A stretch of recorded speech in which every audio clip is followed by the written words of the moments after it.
This is Morning Express, and glad that you could join us on this 19th day of October 2015, which happens to be a Monday. Now, on a Monday, we put the country on a weighing scale and say it as we see it, and that's why we call it The Way It Is. And joining me in the studio this morning is Senator Hassan Omar, Mombasa County, and also the Secretary General for Wiper Party. Thank you for joining us. Thank you. And being consistent.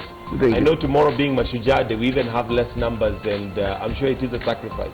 Yeah, but as I was telling you just before we began, I was really debating whether I should stay on in Mombasa and then just make an apology. But I thought, let me just come and then go back. Thank you. We appreciate your love for this country and also your consistency and your love for KTN as well. Thank you very much. All right, we also have Ambrose Weda, who is a lawyer, and also thank you for joining us, sir. Thank you so much. I know it's also a sacrifice. You might have been with the sugar people seeing what... Yes, it is. But we are doing very well. You know, I consider this part of duty to our people. We must make our institutions better. Absolutely. So we must make a contribution. One thing about the program is that it's extremely informative. I do realize that there are a lot of people out there who watch it. I was very surprised that a member of one of the governor's press unit regarded KTN as a nondescript TV station, and I was like, is this the view of this governor? You know, I mean, this is KTN is one of the leading stations. It just doesn't invite any quack onto these types of forums.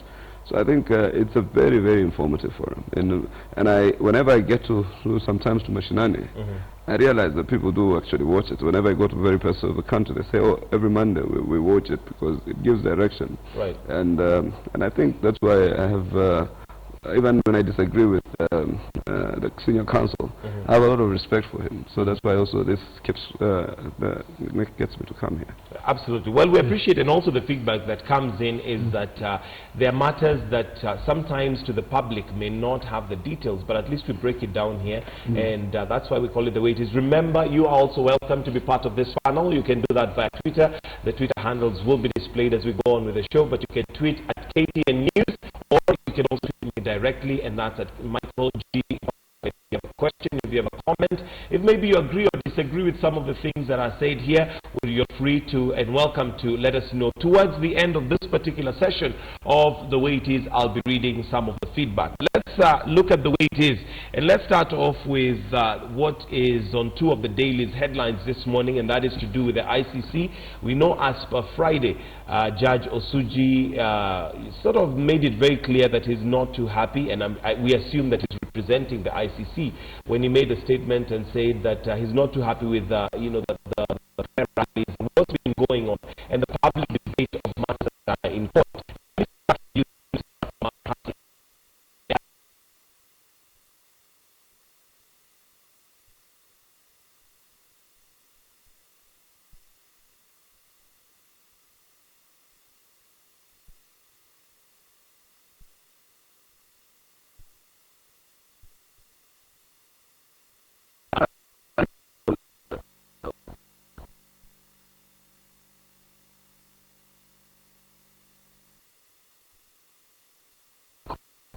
But you could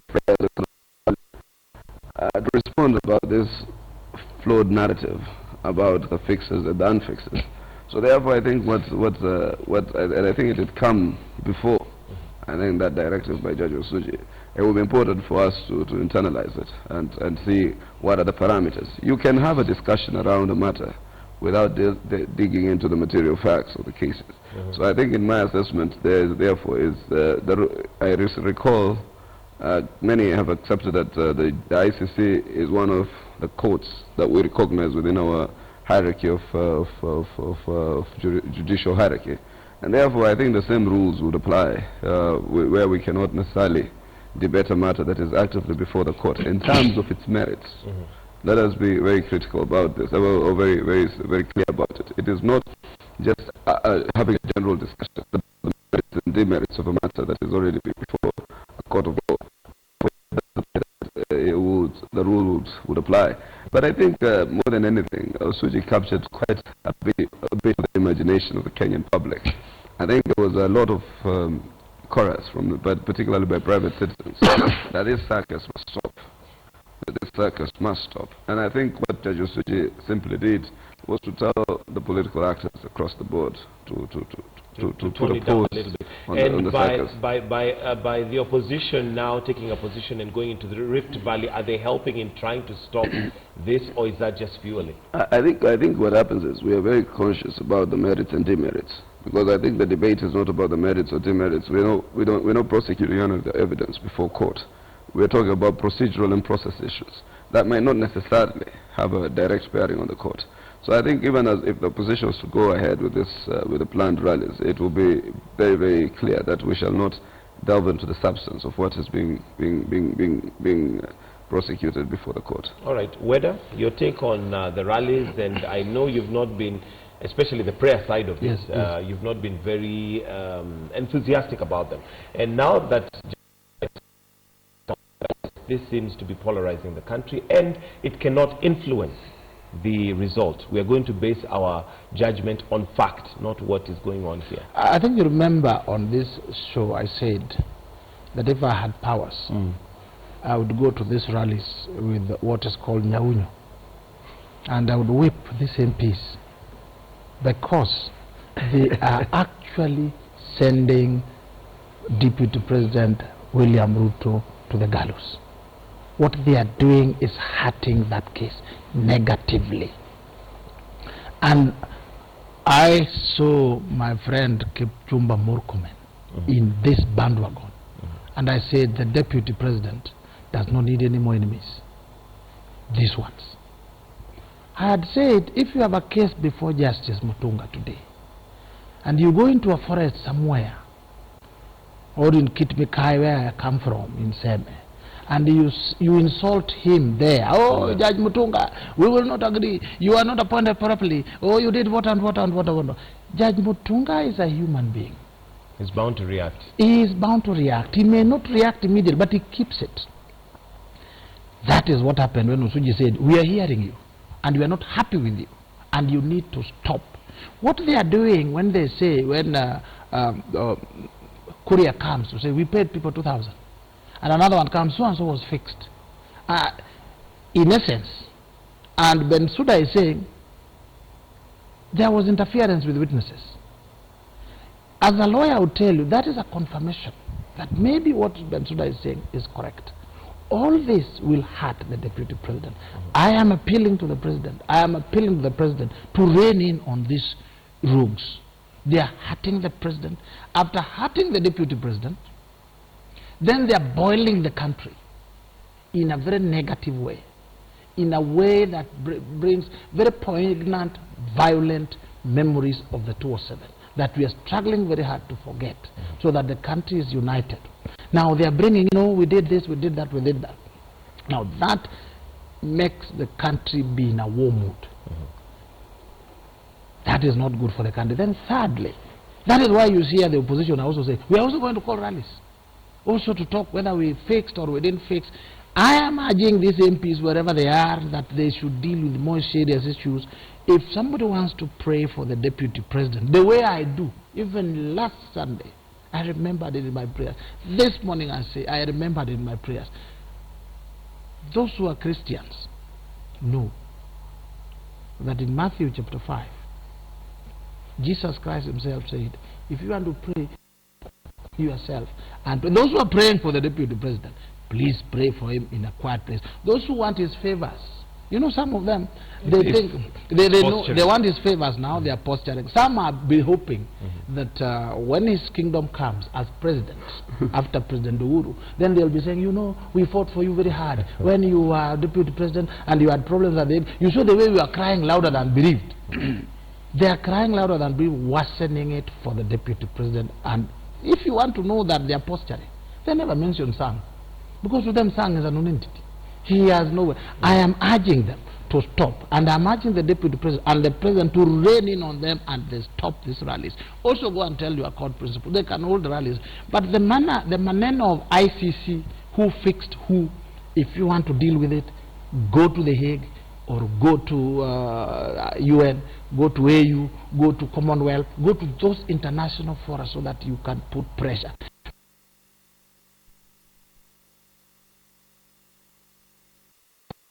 Njurinjeke, somewhere in Muranga under some Mugumo tree, that is not even praying to our Lord Jesus Christ. That's praying to your ancestors whose souls are maybe loitering somewhere in purgatory or wherever. They should stop it. All right. Senator Hassan Omar. Let me just also respond to some of the issues. What we as an opposition are against is a continued politicization for the ICC process. I think you must also give credit, particularly to Raila Odinga and others. They have really maintained a very sober line of engagement in every matter ICC. It was cast onto his face severally before the elections. It was the rallying call, I think, for the Jubilee coalition. It is not in that Raila was demonized, vilified, you know, a constituency of hatred was built against him. And we see every other time, whenever it's convenient, there are those who now try to bring up this issue, you know, to continue to feed onto the constituency of hatred that propels the political agenda of the president and the deputy president, because it is rested on a common enemy. That common enemy is Raila Odinga.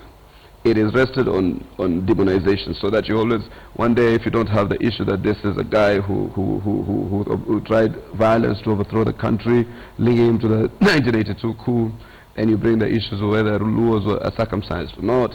So constantly we trivialize to be able to undermine some of our key candidates, and this was one of the key proponents of change in this country. But what I think was the strategy by the Code Coalition this time is to just simply say there is a limit to everything. There is a limit to everything. Enough is enough. You see, don't think that we do not have reciprocal political platforms. We do. So it's not only you who can detour parts of central Kenya and parts of Rift Valley constantly to excite and to create hatred. So are your rallies more of a reaction to what is happening with the prayer? We are dealing with a political question. We must deal with the political question, because there is a politicization issue here. They constantly, based on mere allegations. Because I've said it a number of times. If Kuria and Co. really had the evidence that they said they had, the right thing to, and I even recall the counsel here saying it, would have been to go and see the counsel for William Ruto and say, I can assist your case. And now even the litany of witnesses that the litany, I mean, we saw this done in the Nation, we saw it in the Standard, I saw it in the Star. They were saying, regardless of the politics, the names Ruto himself has presented before the ICC in the chambers on account of the trial are people who, some are still in the Jubilee government, and people who they believe, or we believe in the Code Coalition, Uhuru has authority over. Even if those who are not in government. So therefore, that's why now they unwittingly.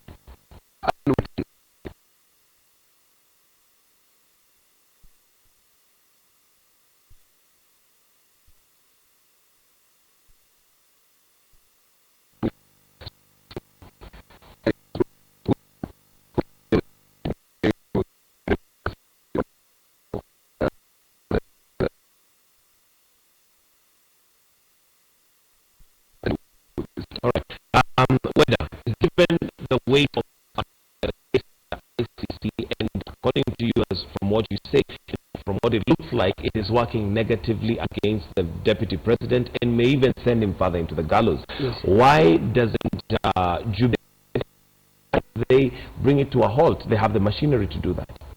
Some of these people are wild. You can see they talk at cross purposes. When you see my friend and college mate Kuria talking, sometimes when I look, I know he used to talk like that.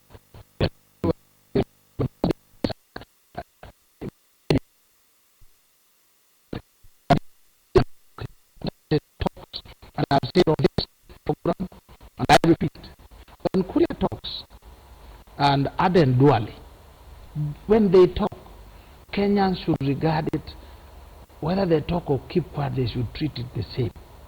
Don't shift your sitting arrangements because they have talked, because they talk freely.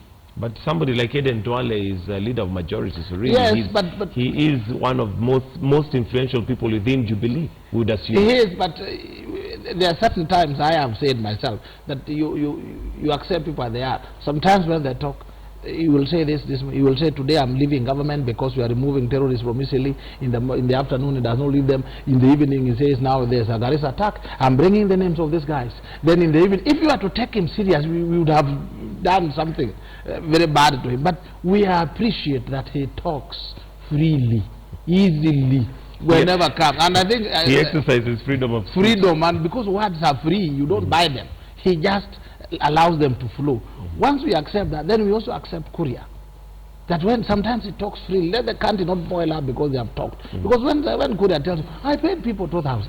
2007 was love and no money.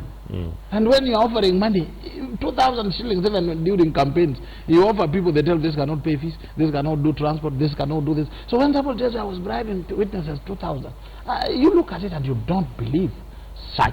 So when Korea and Duale talks, and you see them in the rallies posing there, they are being blessed by hands which have no anointing from the Lord, just hands which are picked from I don't know which side. Let us not pay attention to these people. And I think I would request the deputy president, who knows where the shoe pinches, to tell these people in the face, stop it. You're hurting me. As a lawyer, I am saying, and as one of the best lawyers in this country, what they are doing is hurting the deputy president's case, and they should stop it. Okay. Senator Hassan, away from just the case itself, these rallies, looking at the political picture that they create, and we don't know how the opposition is going to handle their rallies when they begin to go to Rift Valley, but it is bound to raise political temperature. We already are not too far from the elections, and isn't this polarizing the country? Isn't this bringing up murky waters that we don't need right now? I think that's more of a comment than a question, because it is true. Yes, and the reason why I'm asking, Senator, is because but you see, what will the opposition do to ensure that it does not play into that game? I think for us, we will choose our line of engagement. But you know, there's a maxim, you know, for every action there's an equal and opposite reaction. That's the only law of physics that I still remember. There's a way in which we even see the mobilization of members of the National Assembly and Parliament, or generally, in the rallies, for the rallies. And when we talk to our Jubilee colleagues, some of who have not been attending, it is a gauge of your loyalty or otherwise. That's why you see the numbers are soaring by the day. Because I'm told you'll get a call and be told, why you're not coming for these rallies. So that also demonstrates your either lack of loyalty or disloyalty. And therefore quite a number of them also do attend on account of the fact that it might have a bearing to their nominations in 2017. I believe some of these strongholds will still remain the strongholds of these respective parties or coalitions. And therefore everybody now gets excited over the fact that it is now partly, it might be read partly in respect to your loyalty to the party and possibly affect your political bearing. I do agree with you, Michael, that for that matter, whether these rallies are a politicization. They are escalating and continuing to feed into the embers of ethnicity. They are raising a lot of tensions on the ground. But I think the options for the political positions is limited. It is limited to also the fact that we cannot allow them to continue to peddle falsities. They have gone to, and as they say, they continue to dig deeper and deeper the holes of hatred. And I think it's just immoral. Empress, I see you nodding your head. Raila himself, in agreement or disagreement? Raila himself said these people should be in jail. Ruto and President Uhuru should be in jail. They are supposed to be walking around. That is also there. So when they called the rallies, there was this thing of people hoping that the deputy president will then disagree with the president, and then the Kalenjins will cross over, and then the numbers will be good enough for court to take power. This is the narrative that forms the background of these meetings. If the opposition loves this country, this is the wrong time to call rallies to talk about ICC. I always say the lords, opposition actually the lords of rallies. Anything, they call rallies. When there's a small sugar issue, they call rallies. When there is a small teachers issue, they call rallies. Now there's ICC. I know rallies, but for this ICC is very sensitive and hot. For the sake of the people of Kenya, go and plead with the court principals to wait until it cools down. I'm also appealing to my president and my deputy president to rein in on the dualists and the Murkomens for the sake of this country now and for the security of our deputy president.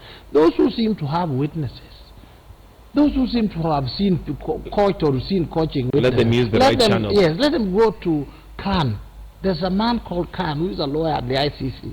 Let them go to my friend Katwa Kigen, very competent and able Kenyan lawyer, quiet and focused. Let them tell them now. They said they're using this evidence.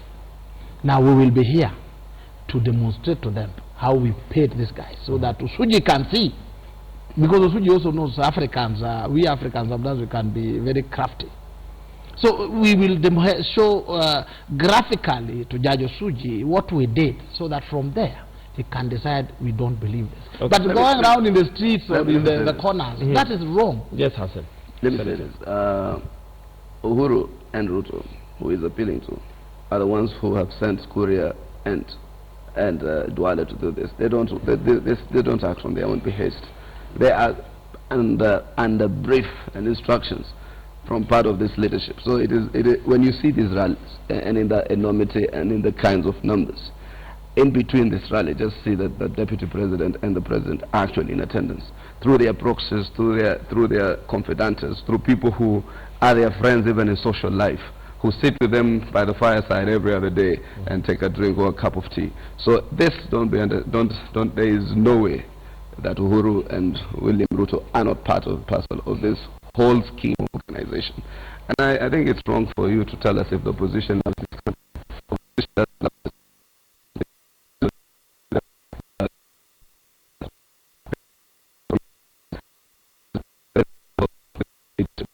you know, and I think to put people in that kind of a spotlight is just foolish. But Hassan, the opposition, yeah? Allow me to go back to what I had asked, and that's the reason why I brought it up and saying that this is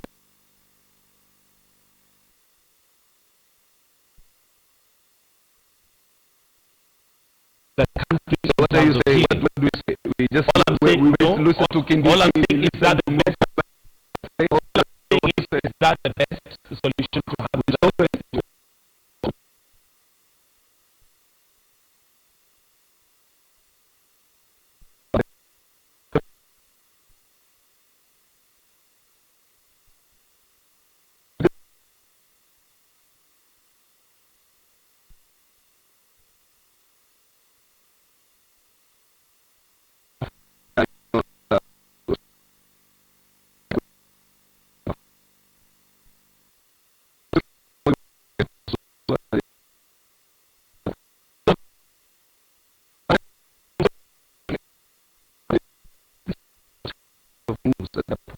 narrow, selfish, stupid, must also stop. So that you see, and there is this maximum power and respect for power. We will also realize that we have the capacity. But as you will see when our rallies start off, the narrative will be different, and we will not use the kind of garb that they are using, the kind of that are intended to spark hatred. So I think the differential will be in terms of the content. But in terms of setting the record straight, the opposition has every obligation, in fact it has an inherent right to do so. Because for the last 3, 4, 8 years, I think, it's 5 years now, 6 years, they have continued to confuse the political situation in this country. And they've marketed the debate. They have continued. And you know one thing, the truth is, Raila was in government. And I believe most of the statements Raila does make. Lately, in fact, Raila has not been speaking in rallies. He has been putting it in a codified statement, because for the avoidance of doubt, so that you see these are some just sporadic statements that are made in rallies. But in terms of the responses that have been coming out of the Code Coalition or the ODM, it has been very, very deliberate to ensure that they are codified, because we do not want to run away from what we are saying eventually. And we want to tell you, if we are asserting things that are beyond, they are not political rhetoric on a platform, they are beyond, you know, that test of reliability. All right. Ambrose Weda, do we ever as a country look forward to a time where we shall have issue-based politics and development-based rallies and politics as opposed to personality-based and just name-calling? Let me tell you, after the coming elections, after the 2017 elections, the 2022 elections, we will almost be there. For now, we are still voting on the basis of tribe and on the basis of party and on the basis of personalities. You are in the right party, you are voted. You are in the wrong party, you are out. You support the right guy, the man of my village, the man of my whatever. Slowly we are getting out of it. Once we get out of it and we realize when the shilling slides, it slides for everybody. Whether in Jubilee or in court, it is down. When schools are closed, it is closed for everybody. Unless your children are going to private schools, down. When we reach that, and we are reaching soon, because I know that even people from Gatundu, where the president comes from, they are not having extra plates of food on their table just because their son is the president. The shilling has gone down for all of them. Everybody bears the brunt. Yes. So we are slowly realizing that, and when we realize that, people then will start be asking, what are you offering?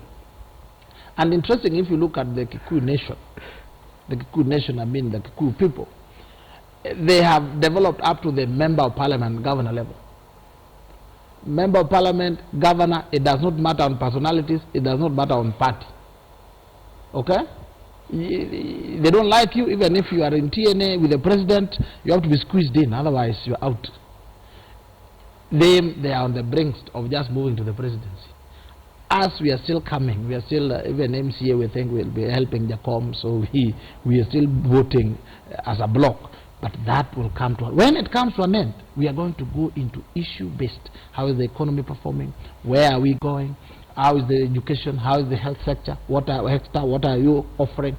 That is come, and I'm praying that comes. Then you'll have a chance of being president without us saying, Omar comes from coast, is he an Arab, is he an African, is he? We will be saying, what is he offering? Is it like the Americans? They reached a level where the economy was so down that it didn't matter whether an Indian or an African or a Korean was being president. They said, are you able to fix the economy? Then please come. But before it was like... I think then Weda just validates our point. In fact, if you are to look at those issues, you should be decamping from Jubilee. Because the economy is down, the dollar is not doing well, the country has been polarized, there is all this, all this myriad of issues that if we were to truly mitigate them on account, that's why I've said in this forum before, this very forum, the only reason there is a challenge from Jubilee is not because they have a superior, intellectual firepower or a credible agenda. In fact, if anything, their leadership is wanting, it is hollow, it is nothing to write home about, and all of you can attest to that. The only reason Jubilee is competitive politically is because of their ethnic numbers, nothing else. So I can tell you for a fact, because of the fact that when you put Rift Valley and you put Central together, the numbers are what are described, which I think is being punctured by the day, the tyranny of numbers. Outside that, it is not, that there is nothing of extraordinary quality.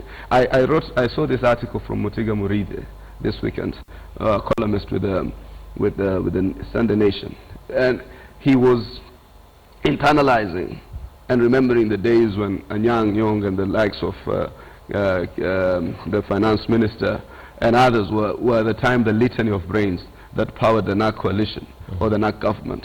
I can tell you for a fact, you tell me today who are the thinkers in Jubilee, who are the people who are the professors, who are these people who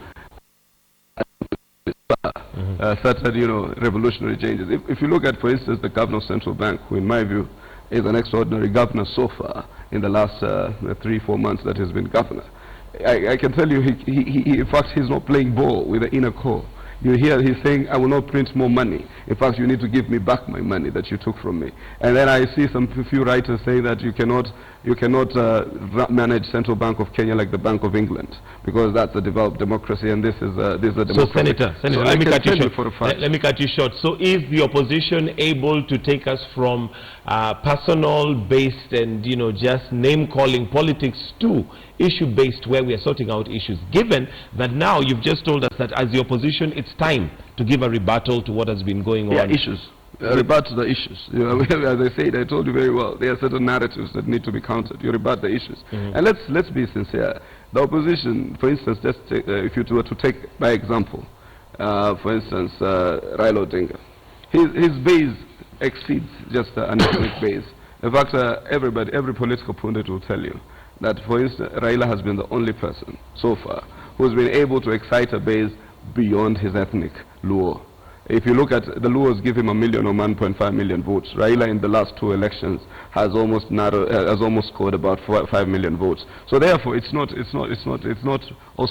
also not accurate to say Raila is an ethnic-based leader. Uhuru Kenyatta has very little pockets of support outside central Kenya.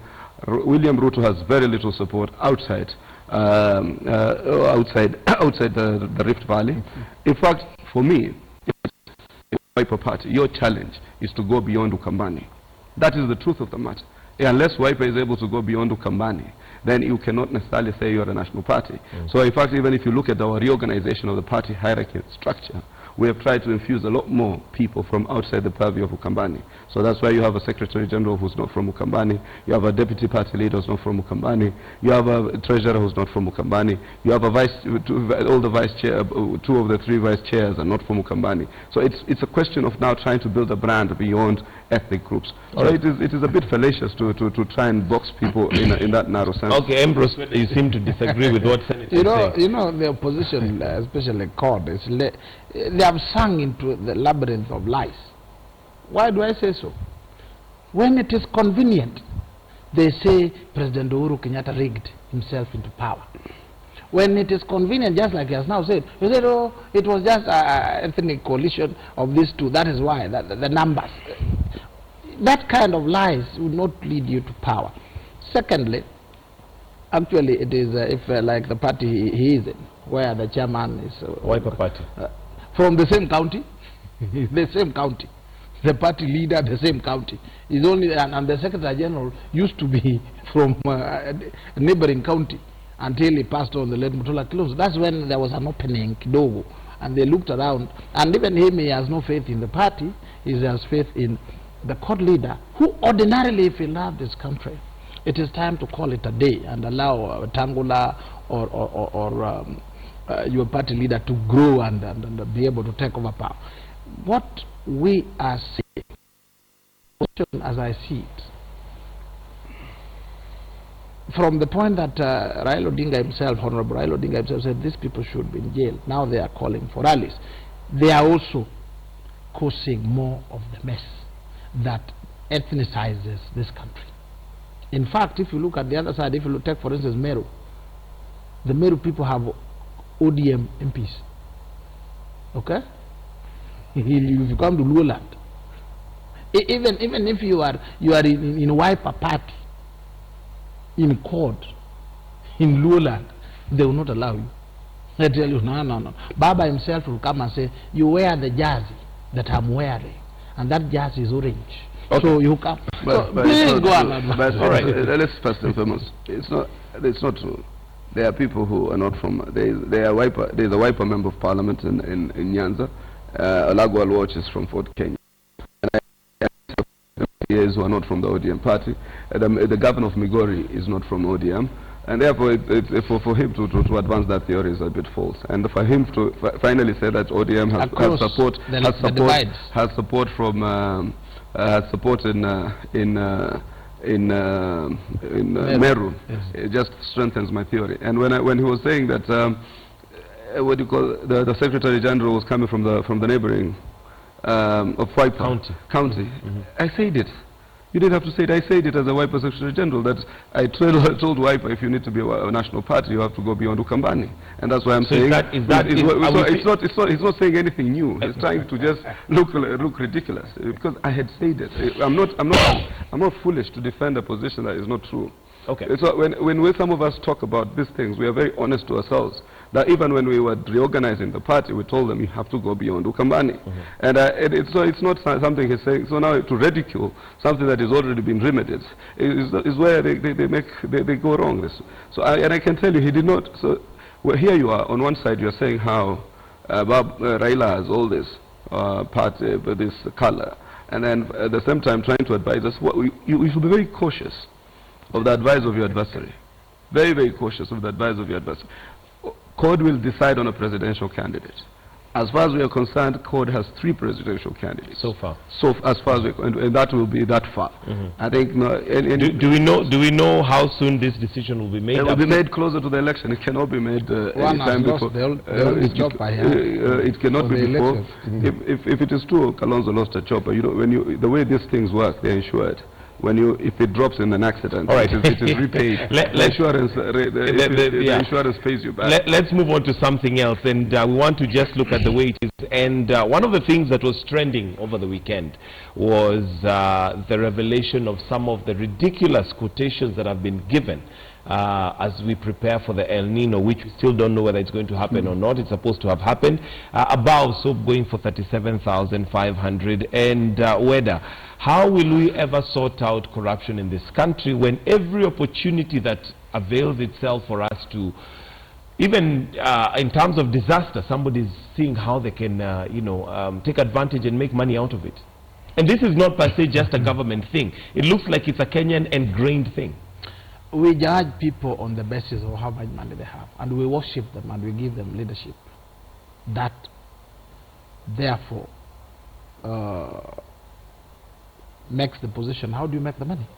And if you are working or doing legitimate business, then the money has to be made slowly. You cannot be a billionaire overnight. That is what generates the theft. And I don't. People call it corruption. For me, corruption is when corruption comes in a situation of give and take. I will give you this favor, but you will give me some money, the extra money. For instance, if there's a tender, I give it to you and not to Omar, you will still perform, but you'll give me money for favoring you. That is corruption. Most of the things we see or talk about, hear about, like that one you're mentioning, if it is true, those are thefts. Just basic theft, opening the till and then taking money. Stealing money, literally. Stealing money. So, as a country, we need to start distinguishing.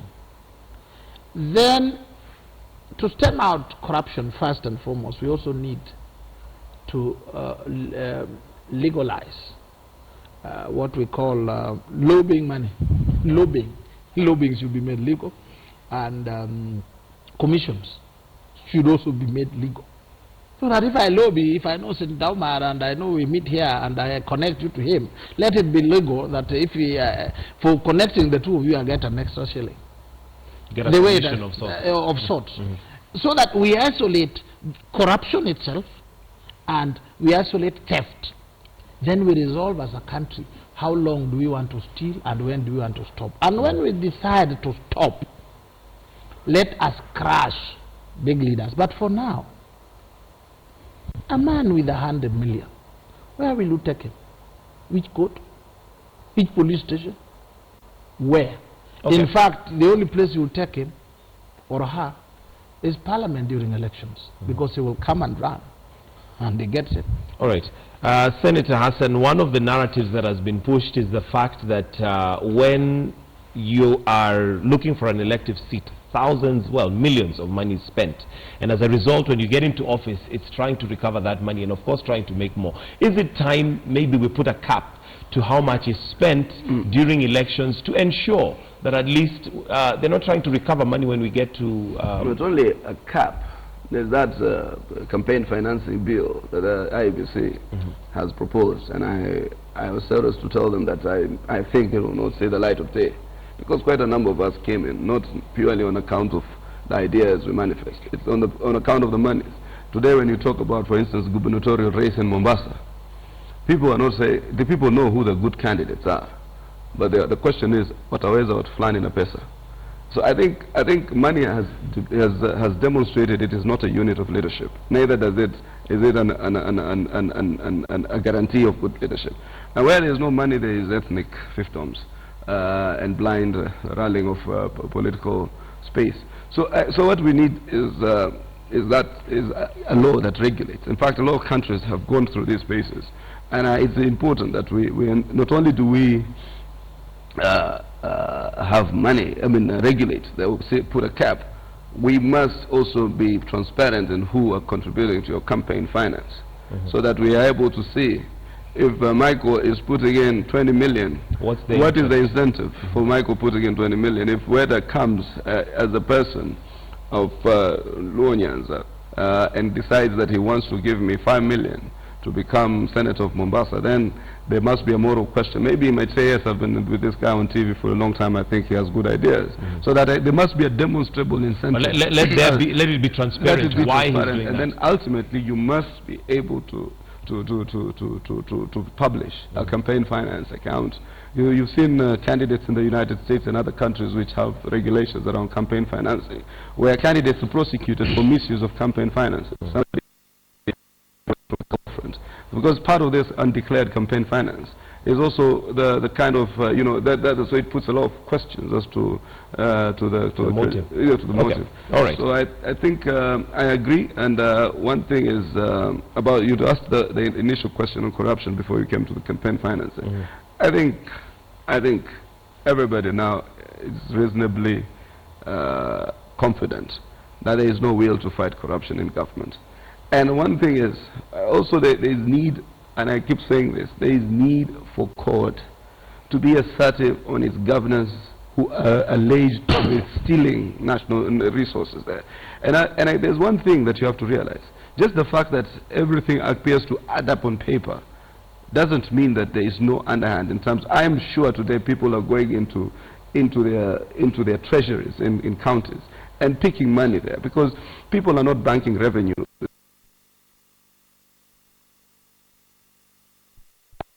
Declaring, it's not banked, part of it is declared, part of it is undeclared, and we don't know how much of that undeclared revenue that was not banked was siphoned. There's a lot of pilferage. Counties are not optimizing their capacity for revenue.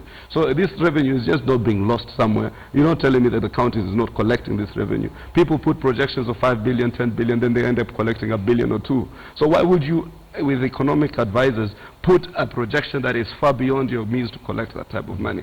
It means that it's not that the revenue is not being collected. I've seen the projection of the CRA, I've seen the projection of the control of budget about revenues of certain counties. The fact that they're not meeting that maximum means that somebody is stealing that revenue somewhere deliberately. So everything looks good on paper. And in this paperwork, we have become the gurus of making things look good on paper. Papers. But I can tell you for a fact, there's a lot of pilferage of this economy at all levels, stepped at the national level. All right. Whether in terms of solution, how do we get rid of this ugly head of corruption stroke stealing? First of all, we need a mentorship. We need our Lord Jesus Christ to speak especially to the members of parliament first, so that they get redeemed. Then they get energized to fight corruption. For that to happen, because they are the ones who will give us the laws that will enforce this. Now, when they are still struggling with mileage claims and illegal salaries and so on and so forth, and illegal rallies and all sorts of prayers, then we are in trouble. We need to go past that. Then, secondly, we need to fight issues of corruption as a country, all of us. Now, how do we do that? We need to register people. How do we call it? Biometric registration, so that it is not possible to invest unusually large sums of money that come in miraculously.